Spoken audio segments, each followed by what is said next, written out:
सवाल जो हम पूछना चाहते हैं, क्या ये सही नहीं है कि सोनिया गांधी जी और राहुल गांधी पे एक फौजदारी का मुकदमा, क्रिमिनल केस सेक्शन 420 धोखाधड़ी और बेईमानी करने के लिए चल रहा है, जिसमें सोनिया गांधी और राहुल गांधी नेशनल हेरल्ड और एजेएल और यंग इंडियन, जिसको अभी मैं विस्तार से समझाऊंगा, दिल्ली उच्च न्यायालय जाते हैं और ये मांग करते हैं, निवेदन करते हैं अपनी याचिका में कि इस मामले को निरस्त किया जाए, क्वॉश किया जाए। 7 फरवरी 2015 दिल्ली हाई कोर्ट का आदेश मैं लेके आया हूं, मेरे हाथ में है। वो बिल्कुल स्पष्टता से कहता है कि प्रथम दृष्टया जो आरोप लगाए गए हैं धोखाधड़ी के, बेईमानी के, ये सत्य प्रतीत होते हैं, इसलिए इनको निरस्त नहीं किया जाएगा। इसके बाद सोनिया गांधी जी और राहुल गांधी ये सर्वोच्च न्यायालय का दरवाजा खटखटाते हैं। जब आपकी केंद्र में सरकार थी, इस कंपनी को इनकॉर्पोरेट किया गया केवल इसलिए कि कपटपूर्ण तरीके से धोखाधड़ी करके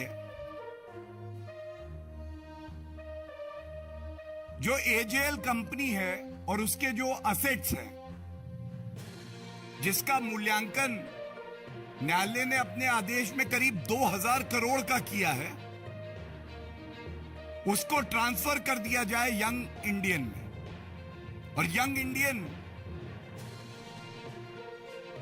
पे मालिकाना हक किसका है?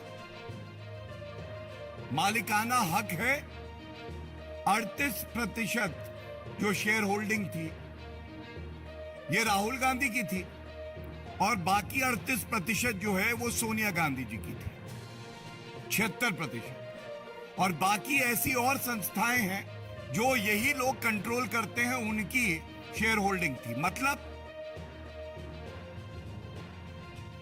यंग इंडियन केवल इसलिए बनाई गई कि एजेएल के 2000 करोड़ रुपए के जो असेट्स हैं उनको यंग इंडियन में दे दिया जाए, और यंग इंडियन पे मालिकाना हक जो है वो किसी और का नहीं, भ्रष्टाचारी गांधी परिवार के सदस्यों का है। और विचित्र बात क्या है, आप देखिए, यंग इंडियन 2000 करोड़ की संपत्ति का मालिकाना हक पा जाता है कितने रुपए का पेमेंट करके?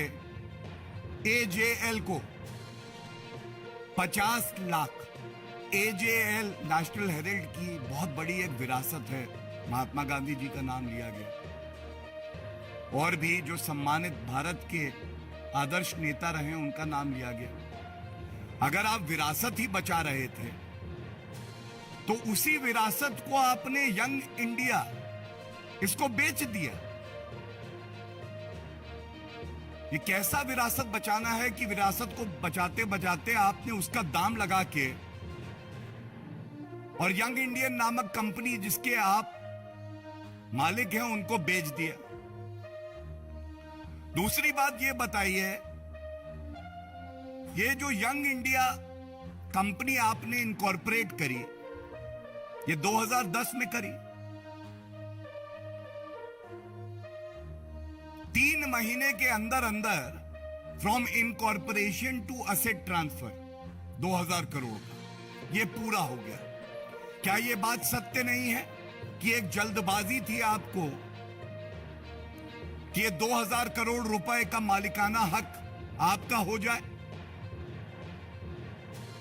ऐसी क्या जल्दबाजी थी?